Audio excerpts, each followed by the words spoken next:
जीवं जीवं दव्वं जीर्णवणवसहेण जेणनिदिष्टं देविन्दविन्दवन्दं वन्दे तं सर्वदा शिरसा।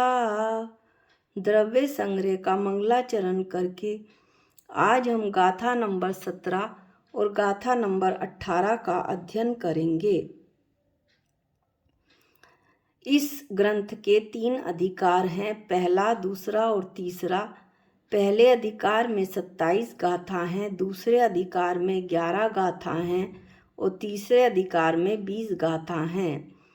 पहले अधिकार में जीव द्रव्य के 9 अधिकारों का हमने वर्णन कर लिया है और 15 व 16 गाथा में हमने पुद्गल द्रव्य का भी अध्ययन कर लिया है। आज हम जो गाथा पाठ करेंगे गाथा 17, उसमें धर्म द्रव्य का अध्ययन करेंगे और गाथा 18 में अधर्म द्रव्य का अध्ययन करेंगे। धर्म द्रव्य का स्वरूप गाथा पाठ करते हैं। गई परिणयान धम्मो पुग्गल जीवान गमन से यारी तोयम जय मच्छाणम अच्छम ताणेव सोणेयी। अन्व्यार्थ गई परिणयान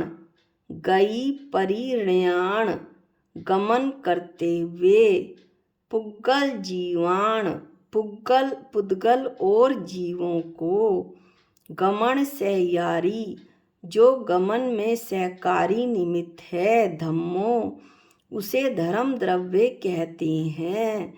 जह मच्छाणम तोयम जैसे जल मछली के गमन में सहकारी है सो वह धर्म द्रव्य।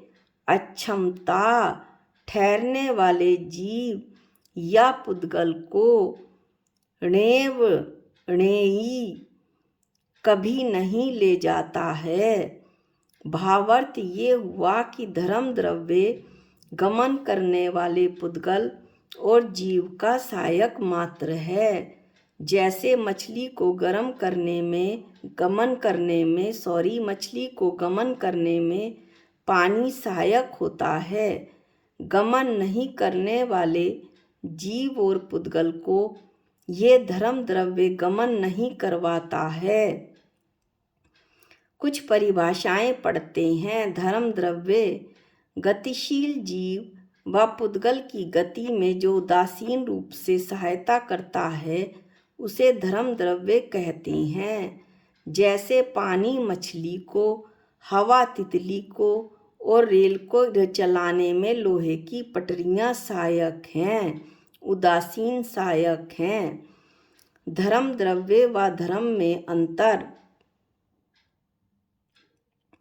धर्म द्रव्य एक स्वतंत्र द्रव्य है जो गति करने में उदासीन निमित्त कारण है और आत्मा के स्वभाव को या आत्म स्वभाव के अवलंबन से प्रकट होने वाले परिणमन को धर्म कहते हैं। गमन एक जगह से दूसरी जगह क्षेत्र पर जाने अर्थात घूमने, हिलने, मुड़ने वगैरह सब क्रियाएं गमन के अंतर्गत आती हैं। गति क्रिया केवल जीव और पुद्गल इन 2 द्रव्यों में ही होती है। धर्म द्रव्य, अधर्म द्रव्य, आकाश द्रव्य और काल द्रव्य, इन 4 द्रव्यों में क्रिया करने की क्रियावती शक्ति नहीं है, इसलिए इन चारों में गति क्रिया नहीं हो सकती। निमित्त कार्य की उत्पत्ति में सहायता करने के अर्थ को निमित्त कहते हैं।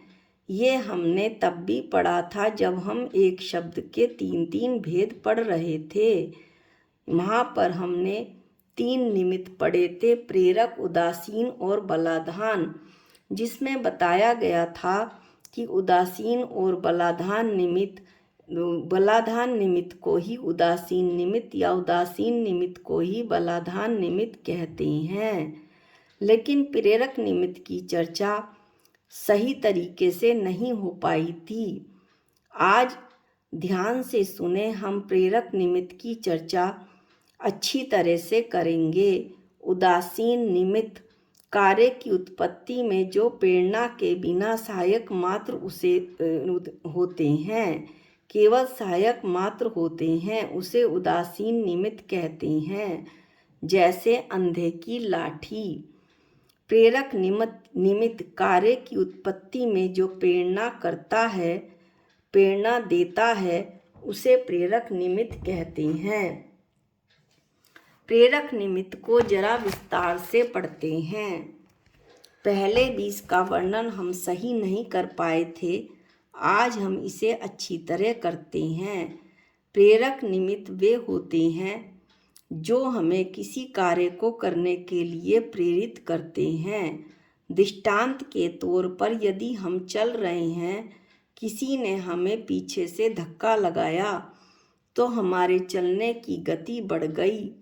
घोड़ा दौड़ रहा है, मालिक ने उसकी लगाम खींची और वह तेज दौड़ने लगा, तो यह प्रेरक कारण हुआ। मालिक का लगाम खींचना प्रेरक कारण हुआ। इसी प्रकार से हम और दृष्टांत भी देखते हैं। हमें 6 बजे मंदिर जाना है, तो यहाँ पर जो 6 का बजना है वह काल है। काल भी एक कारण है, निमित्त है, लेकिन काल उदासीन निमित्त है, क्योंकि यदि आप मंदिर नहीं जाना चाहते तो घड़ी या समय आपको जाने के लिए नहीं कहेगा। यदि आप 6 बजे उठकर तैयार होते हैं मंदिर के लिए, तभी वह आपके लिए सहायक है, अन्यथा काल तो अपनी गति से चलता रहेगा। 6 के साथ 7 के 8 और 8 के 9 बजते रहेंगे। अब एक और दृष्टांत सुनिए। जैसे आपको सुबह 4 बजे उठना है, तो आपको समय नहीं उठाएगा, उठना तो हमें समय अपने आप ही है, इसलिए समय काल उदासीन कारण हुआ। लेकिन यदि हमने अपने पिताजी को कहा कि मुझे सुबह 4 बजे उठा देना, तो वह बन जाएगा प्रेरक कारण, क्योंकि अब आपको किसी के द्वारा उठने के लिए प्रेरणा मिल रही है। जैसे हम मंदिर जाते हैं तो घड़ी तो उदासीन कारण हुई, लेकिन महाराज जी के प्रवचन और उनका स्वाध्याय मंदिर जाने के लिए प्रेरक कारण बन जाते हैं। मेरे समझ में प्रेरक निमित्त का प्रेरक कारण का बहुत अच्छे से समझ में सब आ गया होगा। इसके बाद हम अधर्म द्रव्य का लक्षण पढ़ते हैं।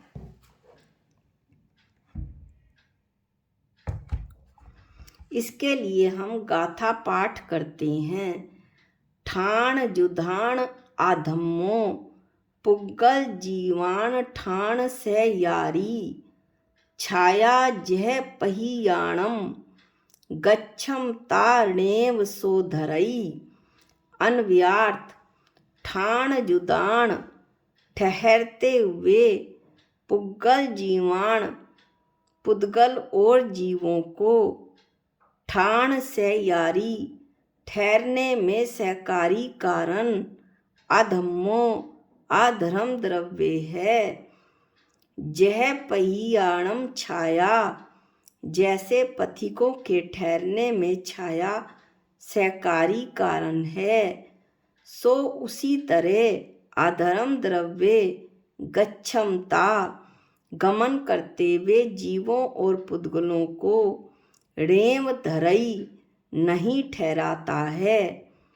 भावार्थ ऐसा है कि अधर्म द्रव्य ठहरने के इच्छुक ऐसे पुद्गल और जीवों को ठहरने में सहायक कारण हैं, जो ठहरने के स्वयं इच्छुक हैं।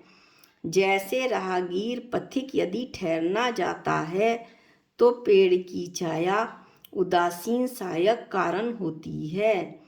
गमन करते हुए जीव और पुद्गल को अधर्म द्रव्य प्रेरणा देकर नहीं रोकता है। कुछ परिभाषाएं पढ़ते हैं।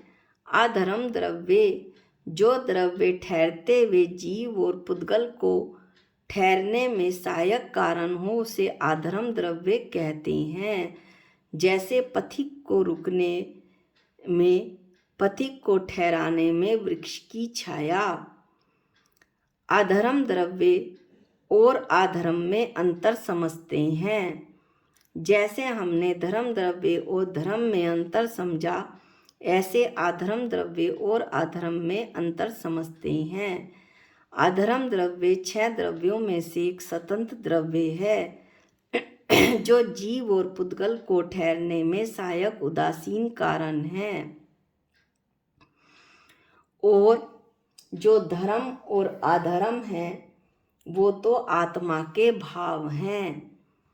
धर्म तो आत्मा का स्वभाव है, आत्मा के स्वभाव से प्रकट होने वाली परिणति है, वो धर्म है।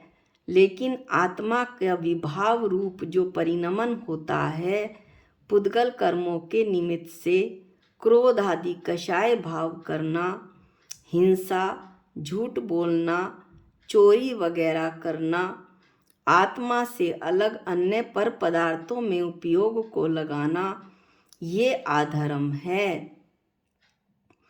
इस तरह से आज हमने धर्म और अधर्म द्रव्य का अध्ययन किया। अगले वीडियो में हम आकाश द्रव्य का लक्षण देखेंगे कि किस तरह से आकाश, लोकाकाश और आकलोकाकाश के भेद से 2 प्रकार का होता है और समस्त द्रव्यों को अवकाश देने में आकाश द्रव्य समर्थ होता है, ऐसा जिनेंद्र भगवान ने कहा है। ये अगले वीडियो में पढ़ेंगे। आज के लिए इतना ही। निज निधि निज में बताई, ये अनंत उपकार है। इसके लिए जिन वाणी माँ को वंदनानंत बार है, वंदनानंत बार है। सबको जय जिनेंद्र।